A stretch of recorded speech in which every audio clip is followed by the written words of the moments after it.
So much to everyone for joining us. Yeah, you can join us on slido.com for our interactive components.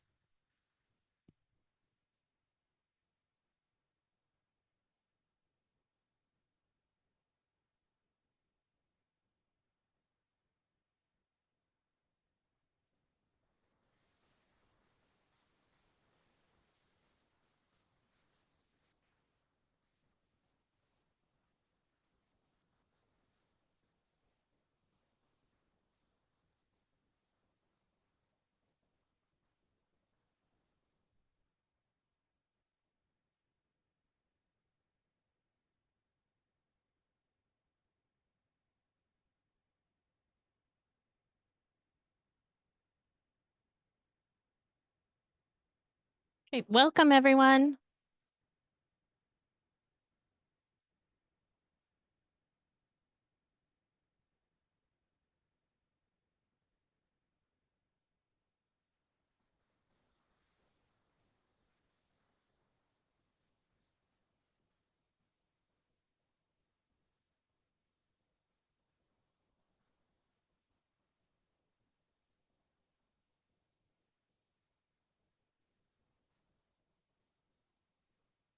Thank you for joining us. We are from Literacy KC in Kansas City, and we are so glad you are joining us for our presentation. You can join us on Slido. Sorry, we're having feedback trouble. Okay, we have a question for you. Melinda, can you advance it?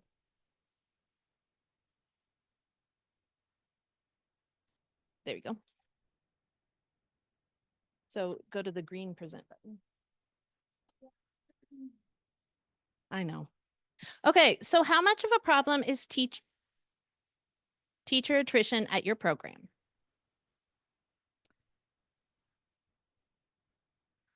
So on the Slido, you'll see multiple choice responses.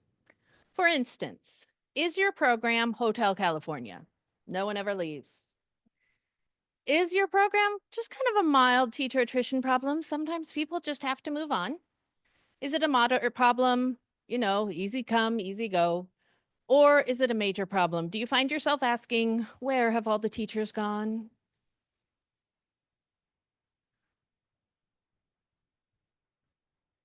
Those of you joining us online can join in answering as well. We have 20 responses, so we can go ahead and. All right, so we have a lot of people saying mild problem. We have increasing numbers of people saying it's a moderate problem. A few people are saying major problem. No one has said it's not a problem. And the national reporting system agrees with you. Most likely you have come to this presentation because, as the national reporting system says, there's expected to be an average of 4,700 teacher openings in adult education over this decade, each year. And what the NRS says is the best thing to do to fix that is to support induction and mentorship with a comprehensive induction program for new teachers and new to adult education teachers to help the teachers and to improve student retention and learning. Okay, so that is why we are here. And who are we? We are the mentor team, starting with my dear friend and colleague. My name is Melinda Brown Mason. I am the ELL Director of Curriculum and Instruction. Hi, everyone. My name is Jody Garbison, and I'm the ELL lead instructor and also the part of the mentor team. Hi, my name is Melissa Acton, and I am an ELL instructor, partner site supervisor, and part of this amazing mentor team. And I'm Heather Meekum. I am here as the ABE lead instructor and a member of the mentor team. We have many years of adult education experience between us. Melinda, 20 years in adult ed. Jody, 19 years in adult ed. Melissa, 14 years in adult ed. And I come in last with only 13 years in adult ed, but I did have 11 years teaching college before that. So we have a lot of years of experience teaching and being teachers.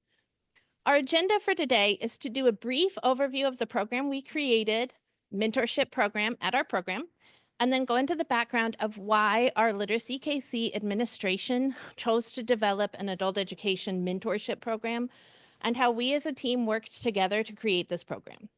We'll wrap up by reflecting on our mentorship program, including our challenges and successes that we have encountered. All right, if you have questions throughout our presentation, we would love to hear from you. We will stop for questions a couple of times during the presentation.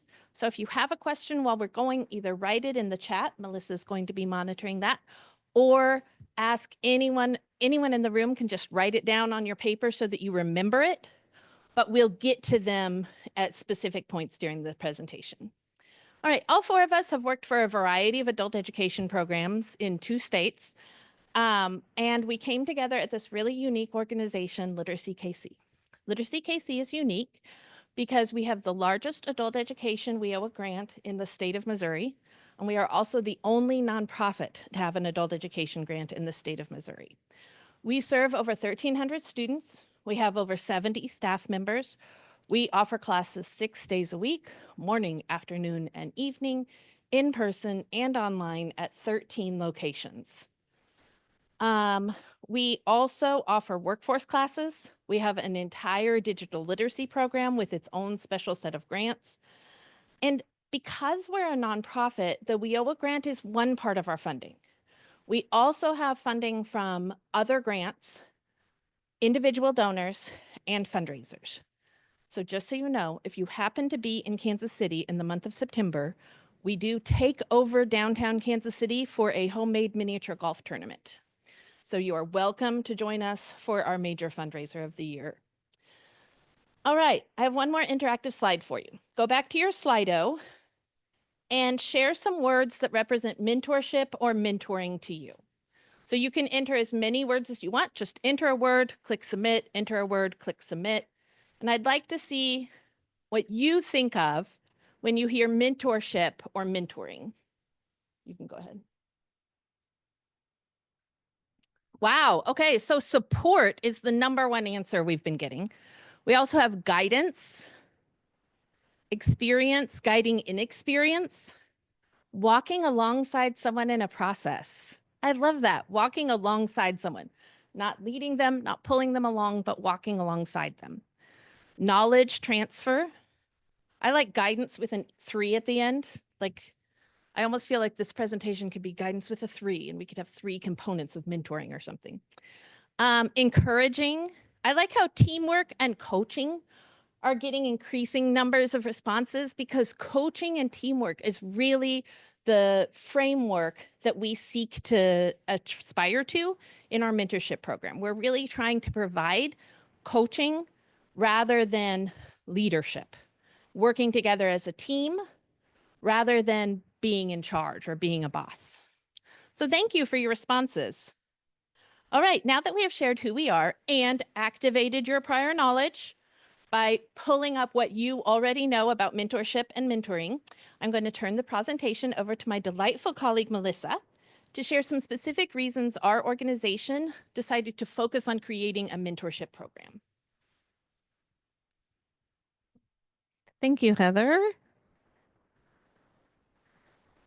All right. Okay, well, welcome. I'm glad you guys chose us today to listen to our how we revamped our mentorship program. If you talk to any teacher, they will most likely tell you that their first year in teaching was the most difficult of their career. Being a rookie or new is tough in any job, but it's especially tough for new teachers.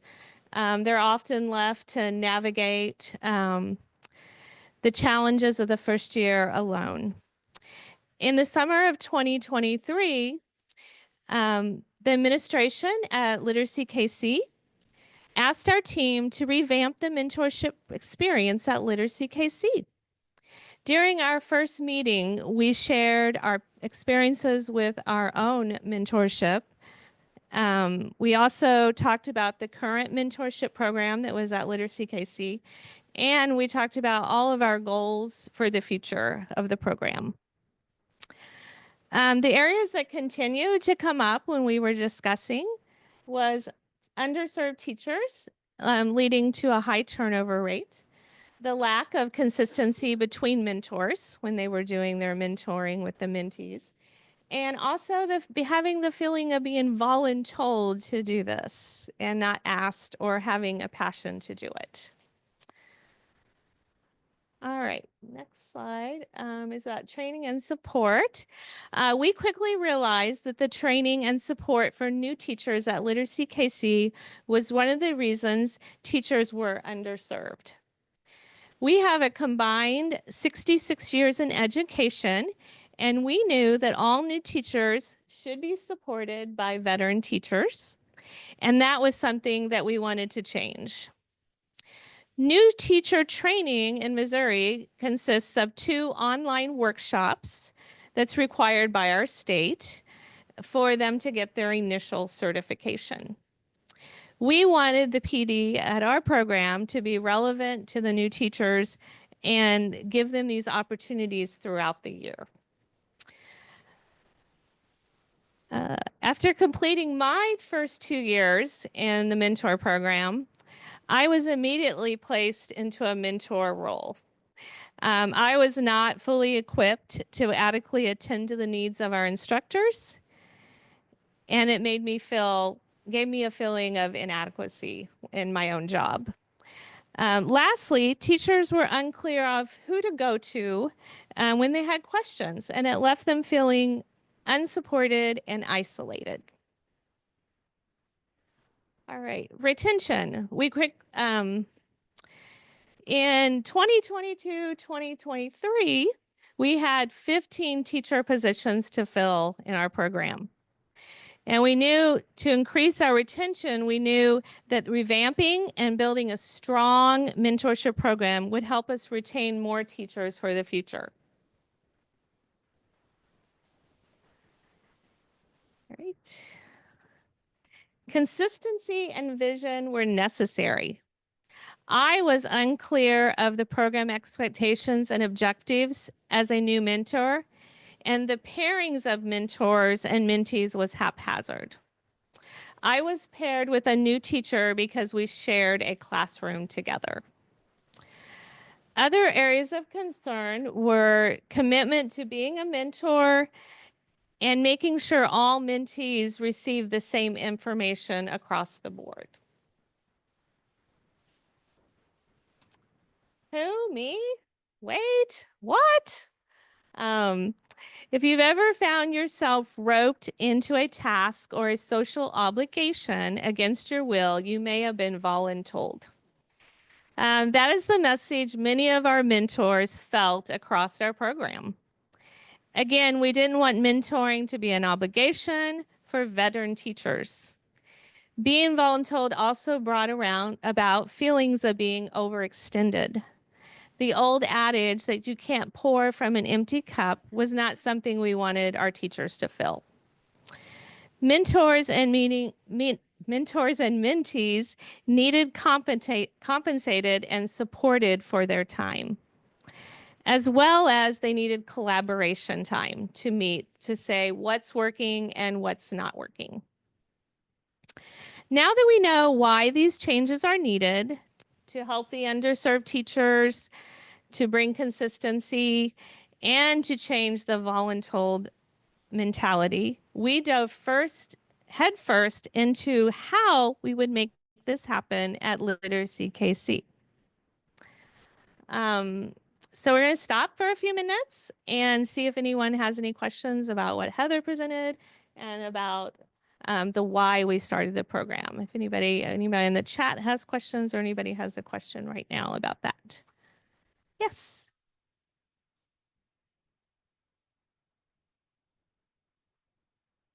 No, they were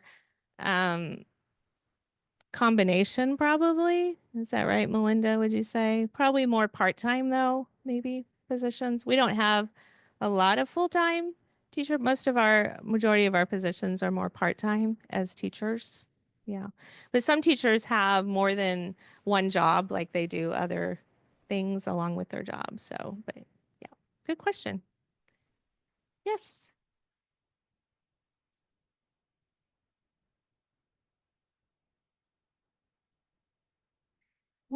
Yeah, good question. We get a letter that we sign for for our classes, and it's by semester now. It used to be yearly, but I think they do it by semester now. It's not a contract you can't get out of, and nothing, you can still leave and they can still let you go, but it's just saying basically a commitment that I plan on staying and doing like for, this term. Yeah. So the people Oh, online I'm can sorry. I'm sorry. Online people. Okay. Yes.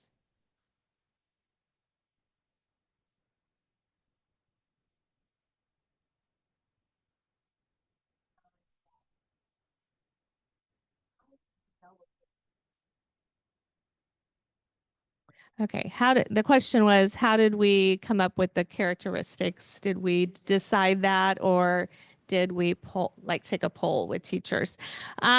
We basically just talked, the group of us that were going to be on the mentor team, we met and we discussed what we had seen and areas just from talking to teachers in our own experiences throughout the, several years, when we decided to take on this, revamping the program. So good question. Yeah, there was plenty of, we knew what people felt. People let you know. Yes.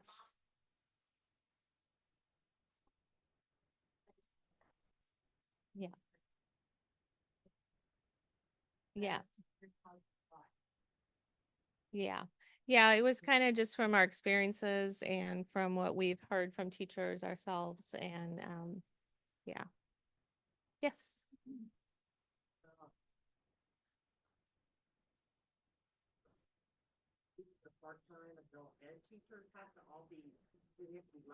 Even the subs. Yeah. Go ahead. Sorry. She was asking if who has to be certified in the state of Missouri to be an adult education teacher. We have an adult education certification that you have to get in order to teach adult ed in the state of Missouri. We also have a special sub certification. So subs, part-time teachers, if you're teaching one class, you have to have your adult ed certification in the state of Missouri.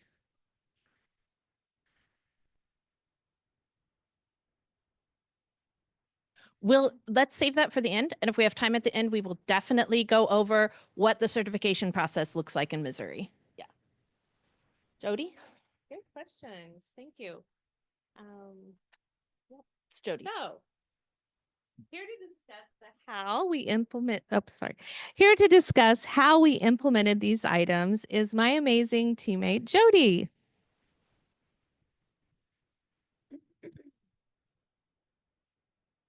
Good afternoon, everybody gathered here, and those of you who have chosen to join us virtually. As Melissa so accurately laid out, we had a desperate need for the revamping of our program at Literacy KC. We had a number of years where we were all functioning in this role and not loving it. We didn't know what was expected. We didn't know what the consistent message was going to be. And so I'm going to go into the next steps of how. So she talked about why. And now we're going to enter into these next steps of how we went about doing that. First, we assembled a committed team. Next, we created steps of systematic development. And then we created structured activities for our mentees. So first, assembling our team. It started with our administration at Literacy KC, recognizing and responding to the need for our mentorship program to be strengthened, to be overhauled. And so they were looking for a team of teachers who exhibited leadership skills. They wanted to assemble teachers who had demonstrated quality instruction in the classroom. They wanted a team of teachers who showed commitment, not only to their own craft, but to the adult education program. And then they also needed teachers who showed initiative and who expressed an interest and availability to participate in this initiative. And so that's who you see gathered here today, is this group of 4 people. What an honor, right? To be able to do this work that we love to do, work that we're passionate about, and then to work closely with incoming teachers to kind of infuse that same passion or interest to find their way.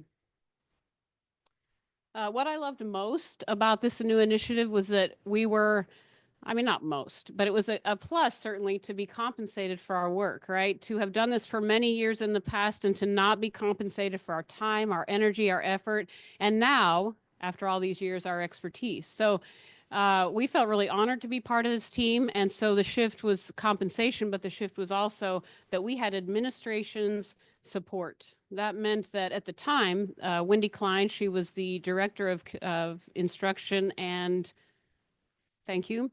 And she journeyed with us. She was present at those first few meetings, and she gave us her wisdom, her oversight, her leadership, but then she also stepped back and trusted us with this process from there. So to have leadership's commitment and support and also be compensated for our work, I mean, can I get better than that, right? So first we were going to define what a mentor is or who a mentor is. Then we were going to create a mission statement, create goals for that relationship with the mentees. And then we were going to figure out how do we pair mentors and mentees together in a more systematic or intentional way. We had our work cut out for us, right? That's a lot. That's a lot to cover. That was our first year's goal. So here we have a definition of a mentor taken from the Haas School of Business out of Berkeley. Would somebody be willing to read this definition out loud? A mentor is someone who provides support and guidance, building confidence, providing empathy, and helping an employee chart his or her path. Can you remember somebody in your life, or maybe it's more than somebody, maybe it's a person or many people over your lifetime that has been this for you? Somebody that's in your corner, somebody that's got your back, somebody that you know celebrates all your successes, right? And is with you when it doesn't feel so successful. We can also probably think of times in our life when we could have benefited from somebody like this in our life and that person wasn't there. So thankfully, we've been doing this long enough and our administration recognized that there's a lot of value in having somebody in your life, especially in teaching those first couple of years, like Melissa mentioned. Those are hard to navigate. Those first few years are really essential to get your feet under you, right? And so we have that opportunity as a team here now to make sure that no teacher feels in isolation, no teacher feels alone in that. And yeah, we get to do that together. So thankful for that. Our next task was to come up with a mission statement. Would somebody be willing to read that?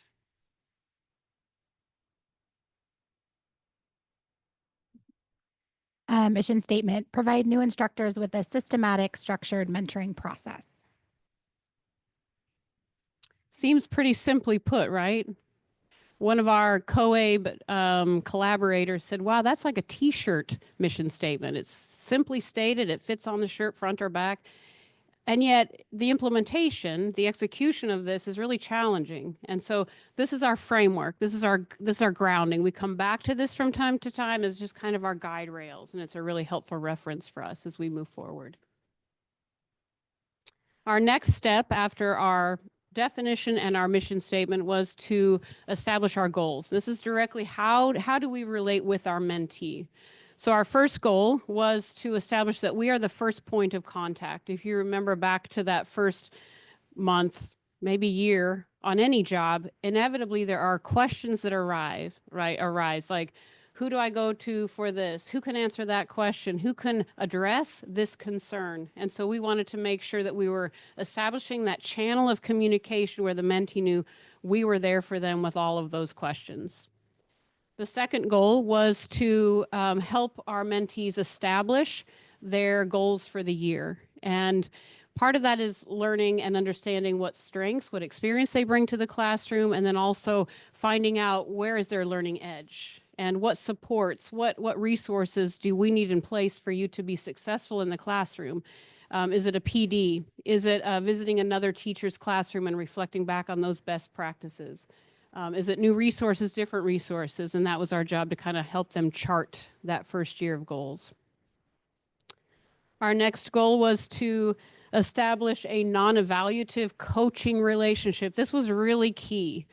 we can imagine that those feelings of insecurity, and now we've got somebody watching us all the time, and that isn't the case. Our job was to establish that we are playing the role of support. We are the role of coach. We're not in charge. We're not the boss. We're helping you become your best selves. And so that's our goal in this relationship, providing a safe, non-evaluative relationship for mentees. The next goal, if that wasn't enough already, the next goal is to provide new to adult education PD for teachers that are coming in new to the profession or even just new to our program. We may have hired somebody who has some teaching experience. Maybe they've taught somewhere in the past. Maybe they've taught children. And so the PD that gives them the language acquisition that they need and helps them to get more connected with the adult learner.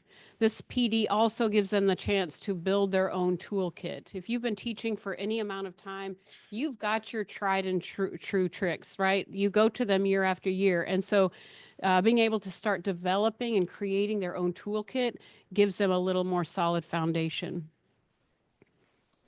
So our next goal was to, sorry, one more, I combine those two.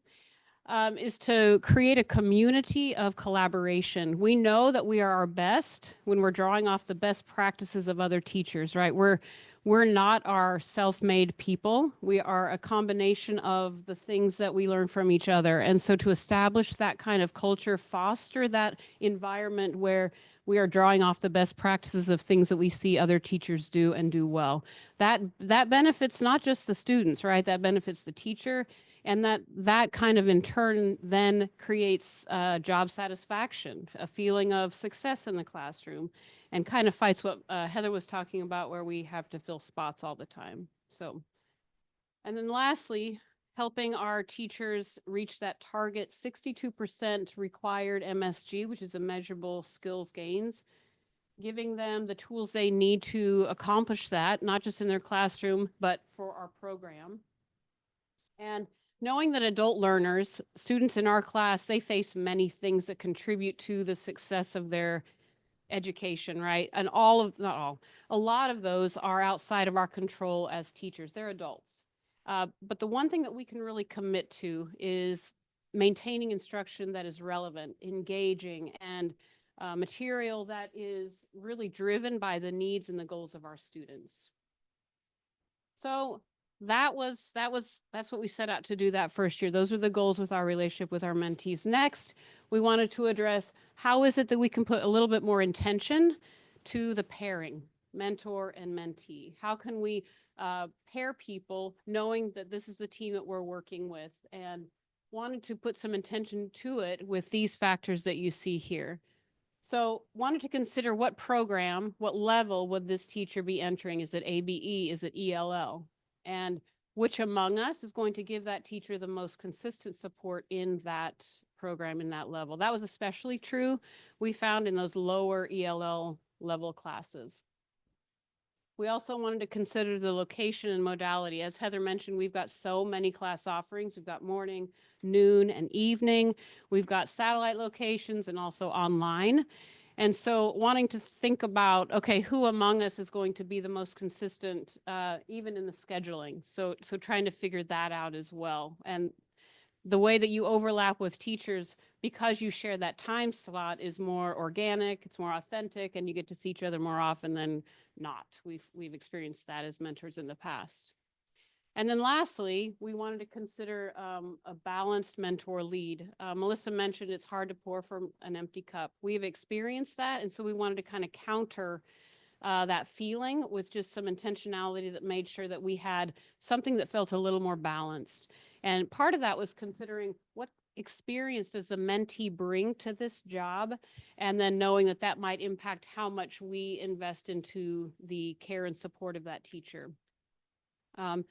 And so these are the things that we considered as we went about pairing mentor with mentee, trying to counter that old model where it's haphazard and random and didn't make a ton of sense, but yet we tried to function within that system.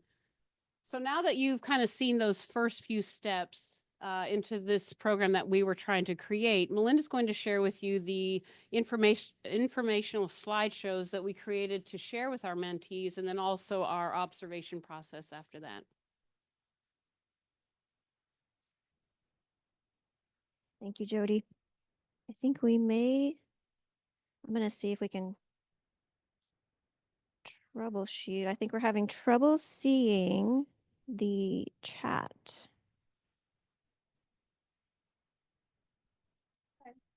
So it looks like the chat is being weird on Zoom. So those of you who are online, we can see if you put something in the Zoom questions and answers, we can see your questions there. So as you come up with questions, put them in the Zoom question and answer. We are not seeing chat questions. I'm adding co-hosts. Does that change your options, Melissa? Are there any questions while we're looking at this? Yes, go ahead.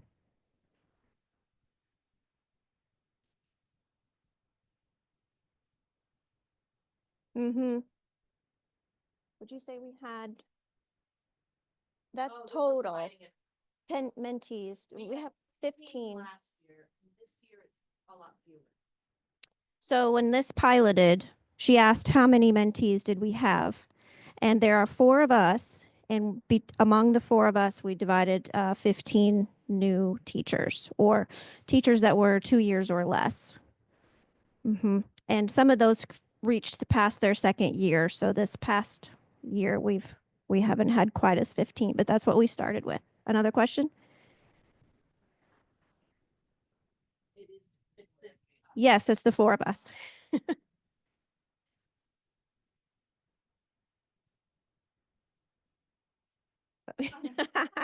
So we have 21 ELL teachers, and my guess is around 11 ABE teachers total. Yes, we did. Yes. Yes. When this was piloted and started, all 4 of us were active teachers in the classroom. Yes. I am, this year in August, I am now a director of curriculum and instruction, and I'm no longer mentoring.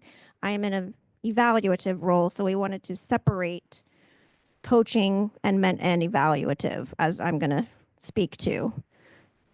So as of today, the mentor team is comprised of these 3 teachers that are still teaching. Does that answer your question? Okay. Yes.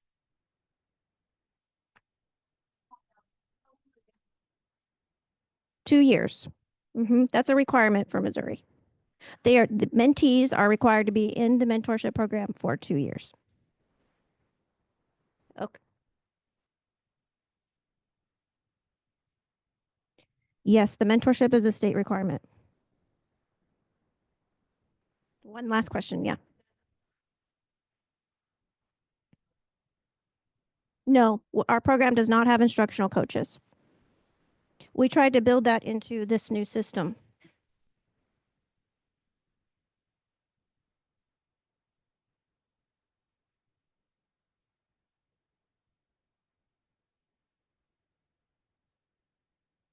I think when we were, I'm sorry, she asked, does the state provide additional funds for people for mentorship, for the mentorship process?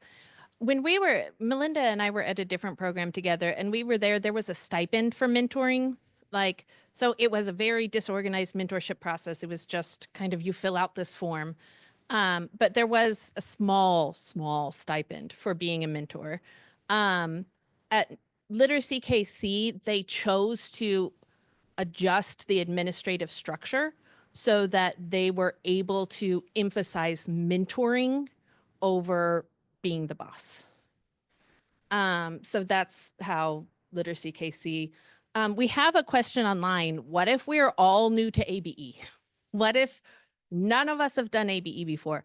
I think that comes down to nearby programs in your state. I know there's someone in the room, Jess and I taught together in Kansas, and other programs near you can be your support. You know, there are programs in your state who the director's been there 25 years. So getting them to mentor you as a program and to help you out, we're all in this together, right? So adult ed programs are pretty much always willing to help other adult ed programs. That's what I would say to that question. What was the other one? Love that you did a new to teaching adults PD. How do you handle new teachers who have significant experience in education but are new to adult ed? And they don't want mentoring help because they think, I don't need coaching, I'm already a teacher. Here you go.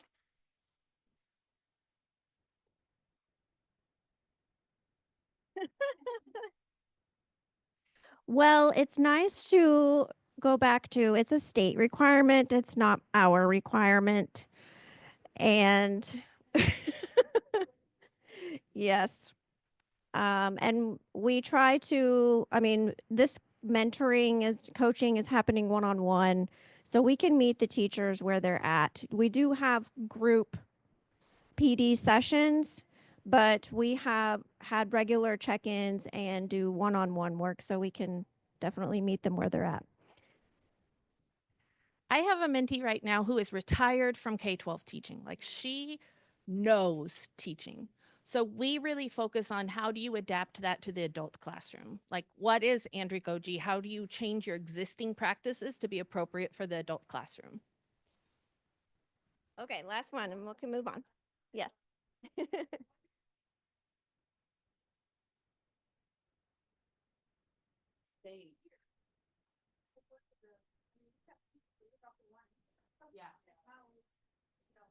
That's a great question. I would love to know the answer. She asked what the teaching retention rate is for the state of Missouri, and we did not look that up. All right.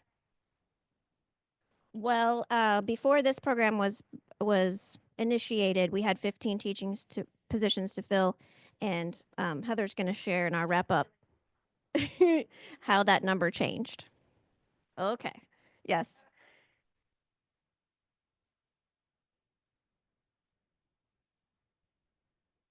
Do we have a higher turnover rate for part-time or full-time?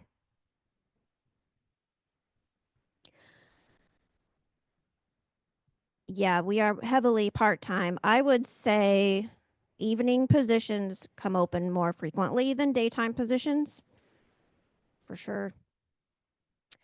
All right, so we are in the middle of how.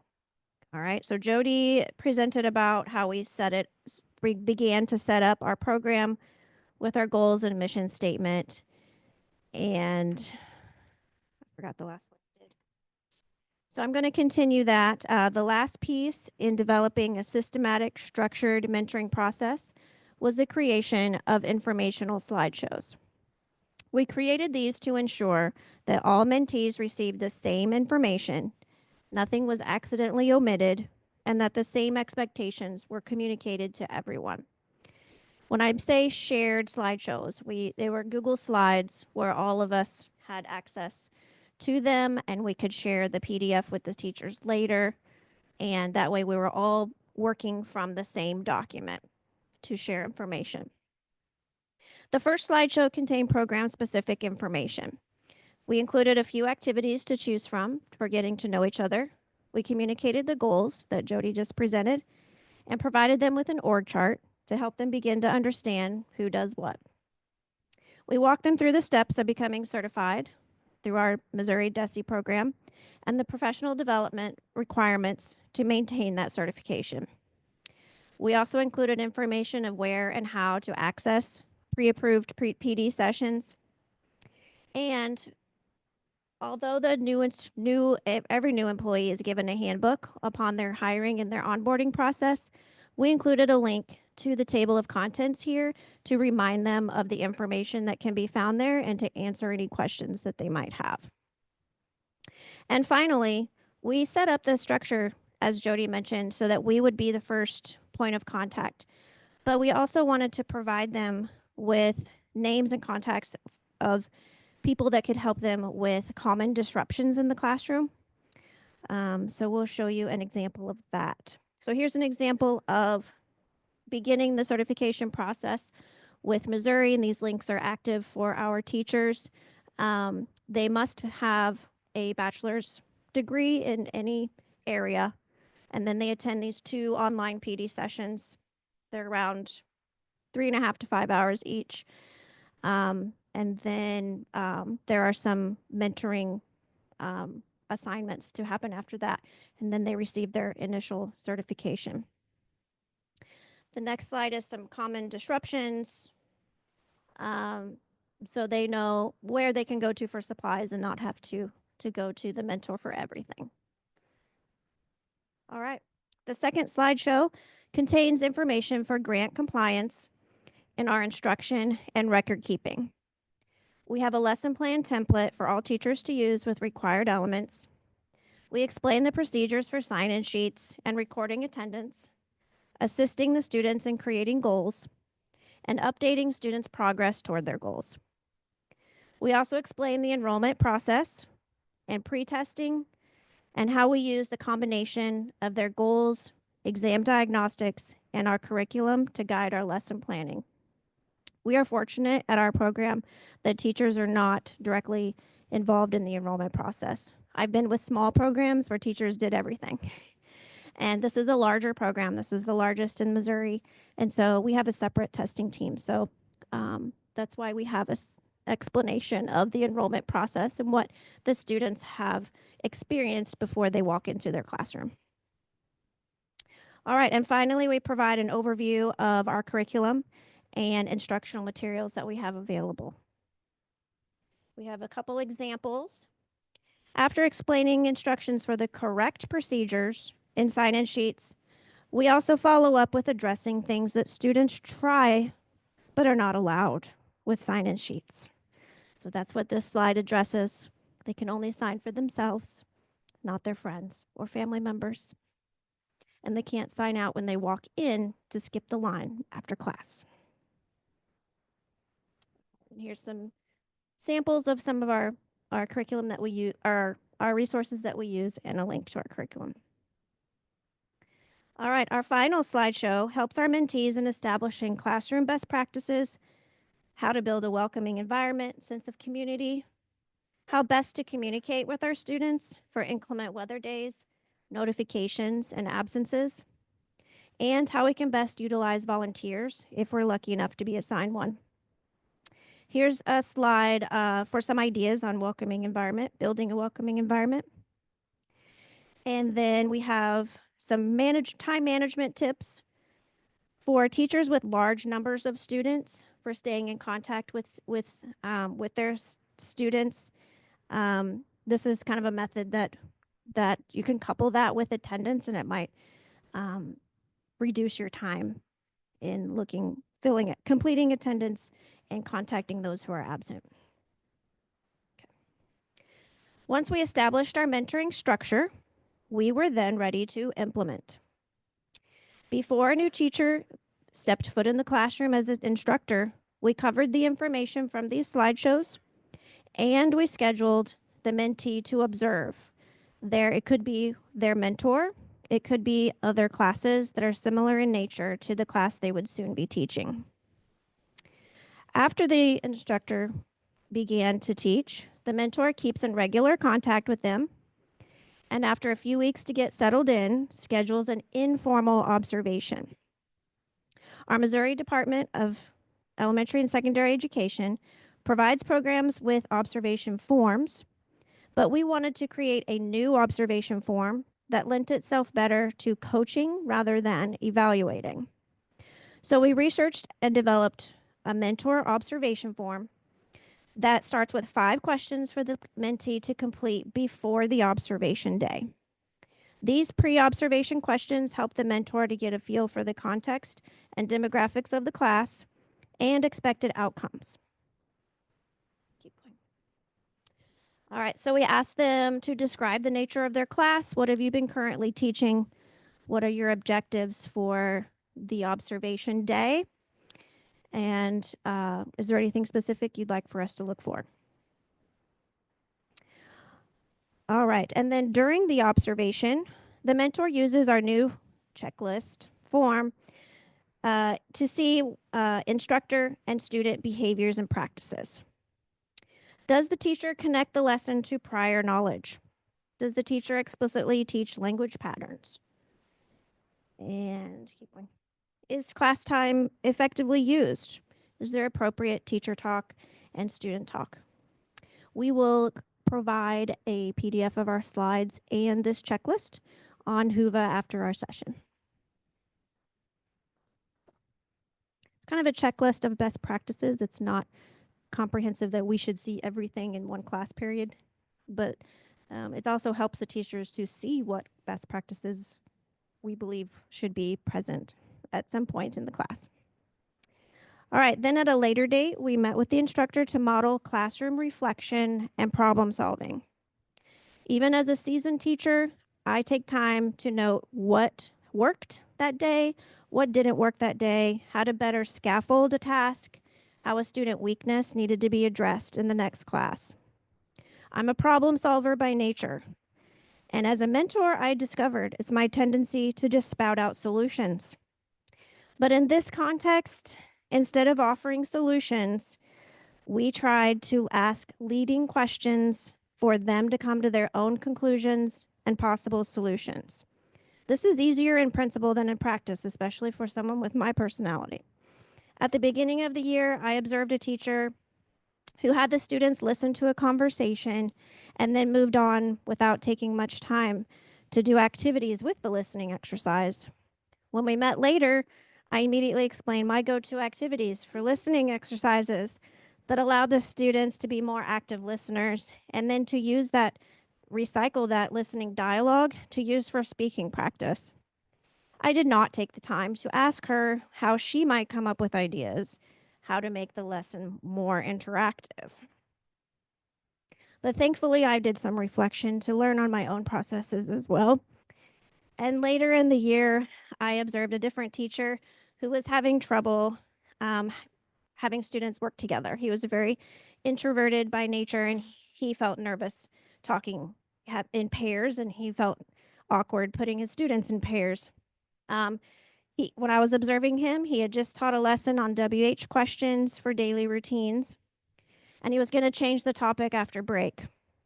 This time, during break, I asked him how he might stretch that lesson a little before he moved to the next topic. And he realized that these were great questions for students to interview each other. Hopefully, this process of him thinking it through without me laying out plainly helped to encourage him to think about how he could incorporate more student-to-student interactions in the future. With the participation of the mentee in problem solving, it's a much more collaborative experience instead of evaluative, and it models best practices for the future. These are the questions that we developed to help guide us and the teachers after their observation.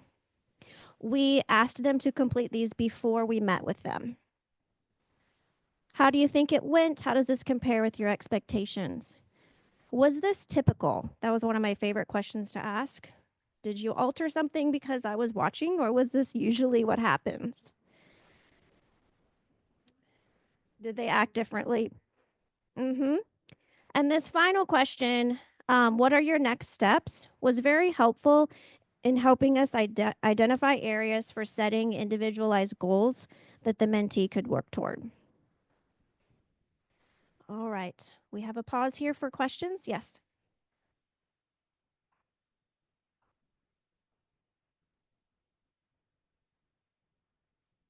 No, we did not have a quota for number of observations.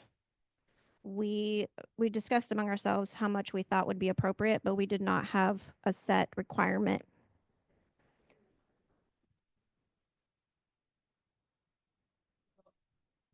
I think we decided that maybe once a semester for the official, like not official, but just like a more structured type of observation. But because I'm there all day, to be able to pop into class or work in the back, or it made it a little bit less, take that stigma away from like, oh, this is an observation. So, but I think once a semester was when we pulled out all those. Whenever we would do the formal, was probably twice a year. Yeah.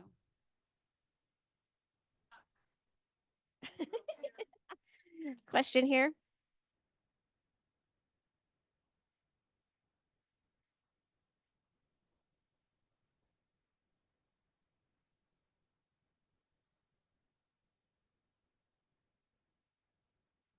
How involved is the mentor with an official evaluative observation?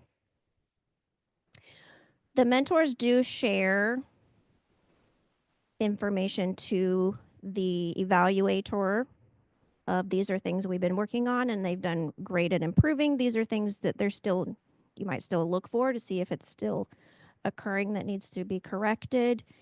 We do have pretty open communication between the mentees and admin.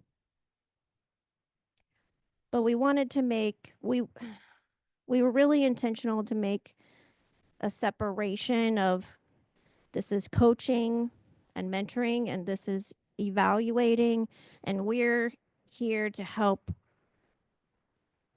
you get on your feet and address maybe any obstacles or bumps you have on the way before something would have to even cross the desk of an administrator. You know, we're trying to catch those things early and address them so it doesn't become a problem. If that makes sense. Yes.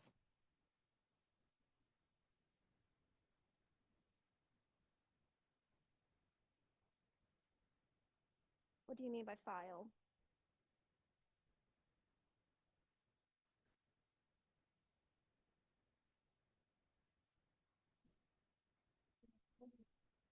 No. She asked if the mentees look through a personnel file before. No. Our personnel files are digital. We don't have a file cabinet of those, but no, they don't have access to that. I think your question is, are the observations put in the employee file? No, mentor observations don't go in the employee file. No, it's a coaching thing. Yeah. We don't want to be tattletaling.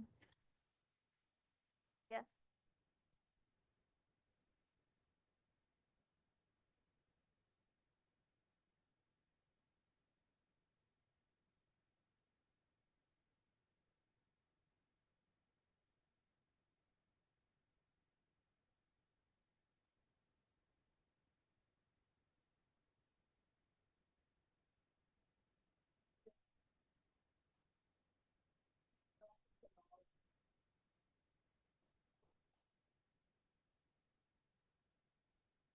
She asked if we have a former K-12 instructor who's kind of stuck in their rut and is resistant to to changing their practices. I am thinking of I have one similar situation, and it is affecting attendance. It's affecting MSG. So we can tie their actions and activities and what they're doing to measurable data that can say these have to meet a certain standard or this isn't a good fit. So I think those things that you're mentioning will come out in measurable data that then it can be more objectively discussed.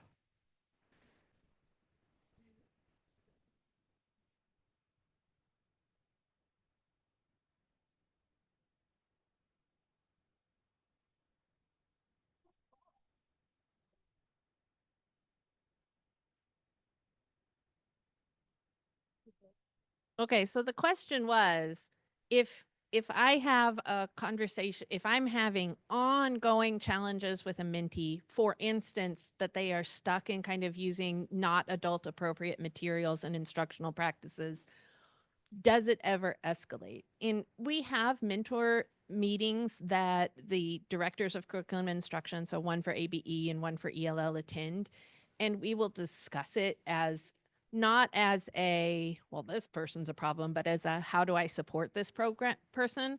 So they are definitely aware of it.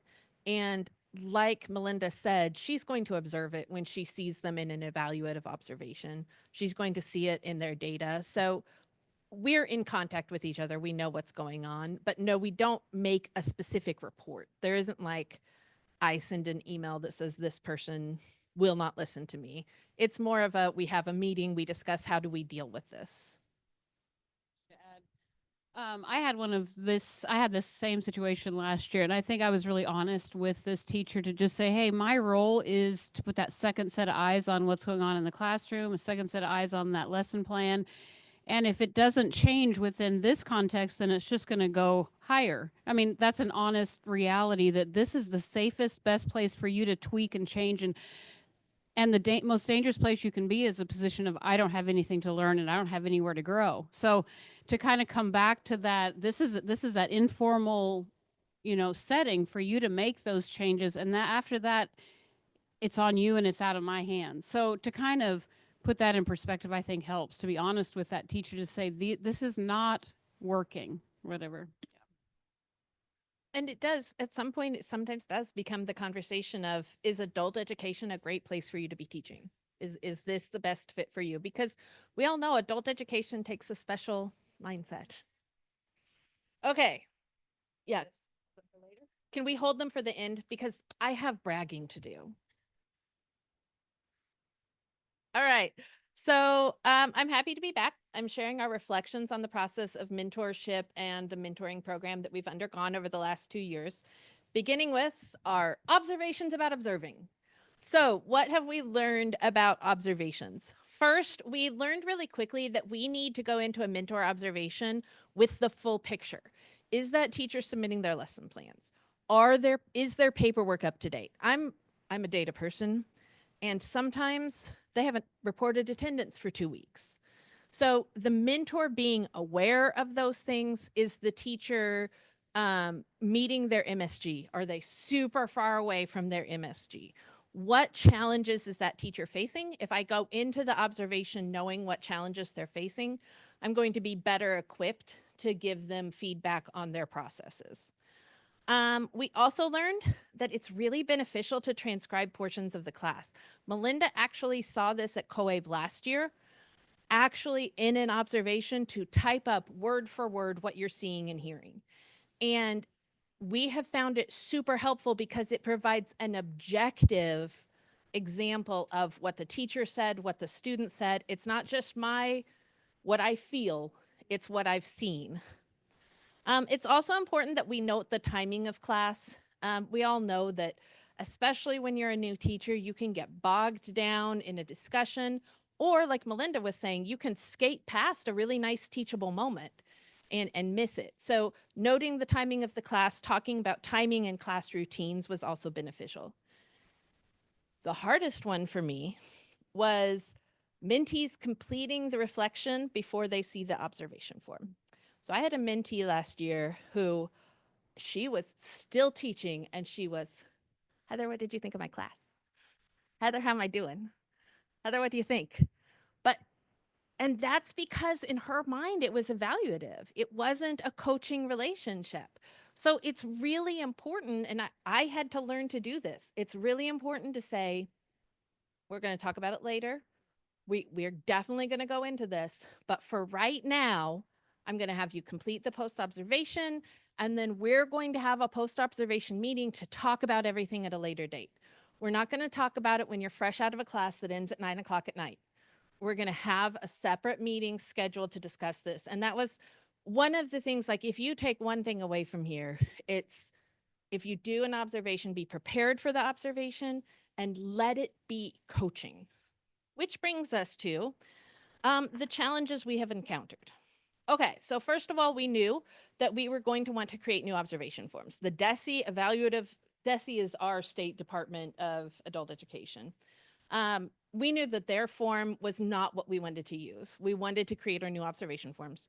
We knew that we would need to provide more professional development than they were getting in those just like online DESE classes, which were great. Like the classes from the state are fine, but they're not enough for joining a new organization. We also knew that scheduling, we could see our calendars, right? We knew scheduling observations was not going to be easy. What we didn't foresee was, number one, stylistic differences across the program. So different teachers have different ways of teaching. And different teachers have different ways of record keeping and writing lesson planning. So we had to ask ourselves, what is a teachable moment and what is just a stylistic difference? Okay, what else? Oh, coaching. So we knew that some teachers would be reluctant to have a mentor. They might think, like you guys were saying earlier, they might think, I've been a teacher for 25 years. Or they might think, this is dumb. It's just a remedial exercise. I don't need it. So we really learned that that first meeting with the mentor is key to establishing, with the mentee, is key to establishing the groundwork, the framework for, I'm here to coach you. I'm here to help you. Here's what you're going to get out of this relationship. Here's the benefit of it. So we also realized we needed to be intentional about seeking to coach, not clone. So I had a new mentee this year who was a brand new teacher, brand spanking new, straight out of college, never taught anything, trained in a 3rd grade classroom. And so the question was, how do I help her observe in a way that isn't just cloning my classroom? Because that's what she's going to do, right? The first teacher she sees, that's what she's going to do. She's just going to be a clone. So we gave her a variety of styles and classes to observe. We had her observe all the reading teachers, and we have 3 reading teachers, multiple times, and really get to know different styles, and which helped us with this challenge that we did not foresee, is that we don't want to replicate our own classrooms. We want to coach teachers to be their own best selves.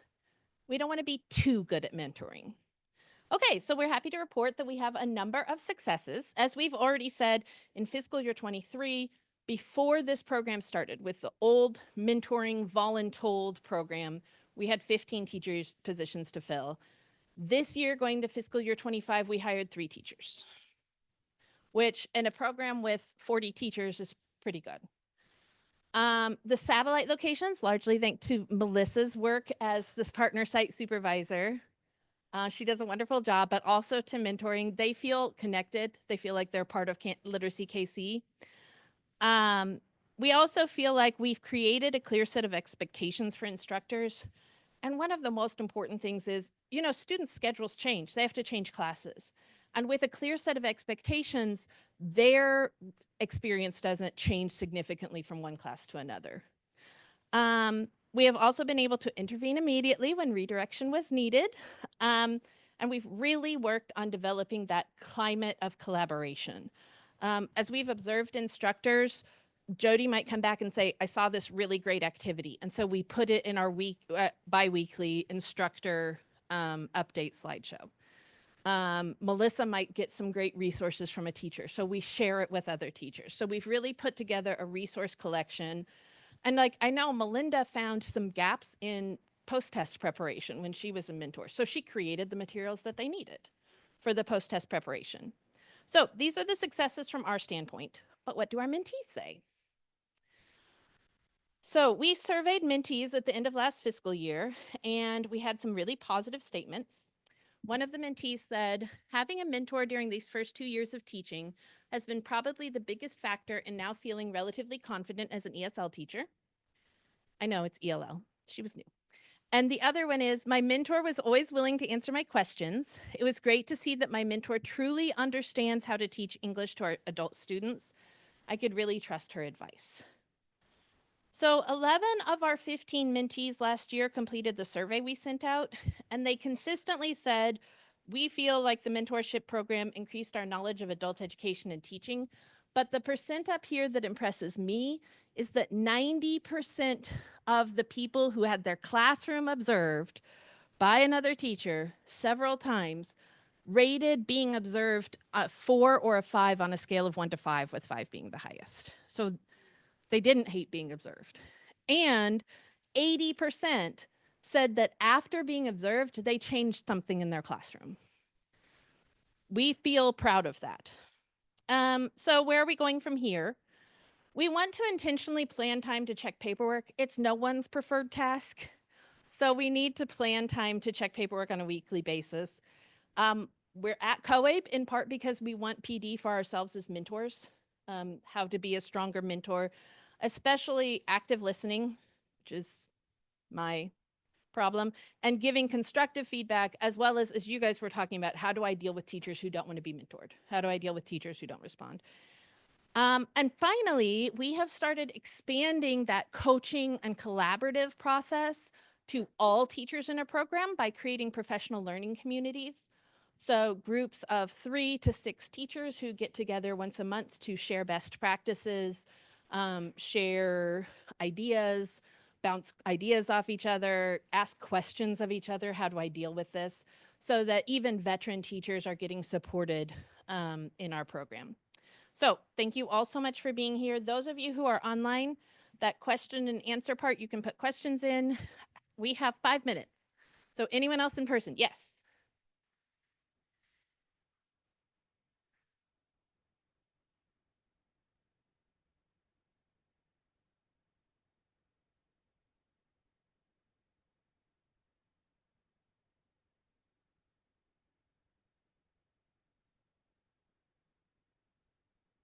Okay. Yes.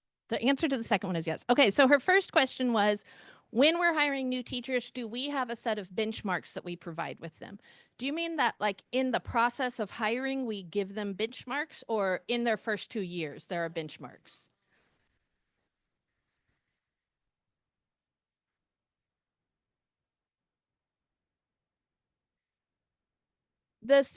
We don't really. I mean, we have our MSG rate, we have your retention rate, things like that we track. But we don't have, that's a good idea to have a set of benchmarks. We have DESI expectations and benchmarks. We communicate that at our all teacher welcome back to school August trainings. You know, these are the targets that everybody has to meet this year. But I attended a session, oh, she just stepped out, that gave me some great ideas to make that more robust. I think the slideshows in a more informal way express our expectations for everyone, and those checklists of the observation forms as well. It could be more streamlined and cohesive, but yeah. But she did ask if we have incentives for teachers, and we do. We have a bonus structure, and we send out, updates of where you are in terms of the bonus structure, because I'm data, so I put that together for our director twice a year.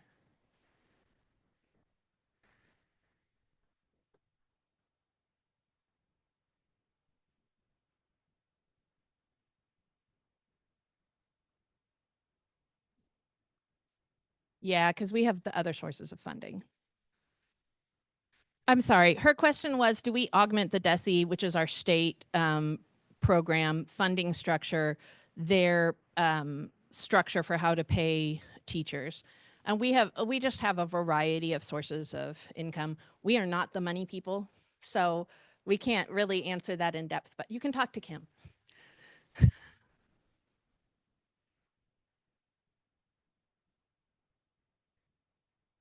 It varies a lot. She asked, how many hours do we work with a given individual? It varies a lot by the individual. Some individuals, it might be a couple of hours a semester, 3 or 4. It depends on I think the needs of the mentee. Like if they're just shifting from this to this and need less support, maybe they're in their second year, then that's going to require a much different emotional investment than somebody who's brand new, like this person out of college or someone shifting from one program to another. So it just depends year to year. We also have the support of administration, and we're not they don't bind us to, you can only do this many hours. We do what we need to do with our mentees, and they give us that leeway to do that. So we're very fortunate.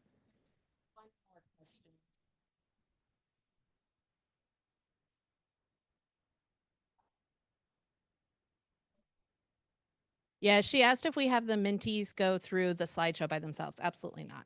Like their first week of work, often their first day of work, we sit down and go through the slideshows with them, answer questions, elaborate on it. The slideshow is a starting ground for a discussion. Okay, yeah. Do you all know how to sing happy birthday? It's Heather's birthday. Happy birthday to you. Happy birthday to you. Happy birthday, dear Heather.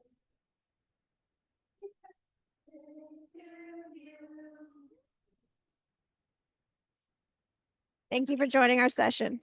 Thank you all. Well, the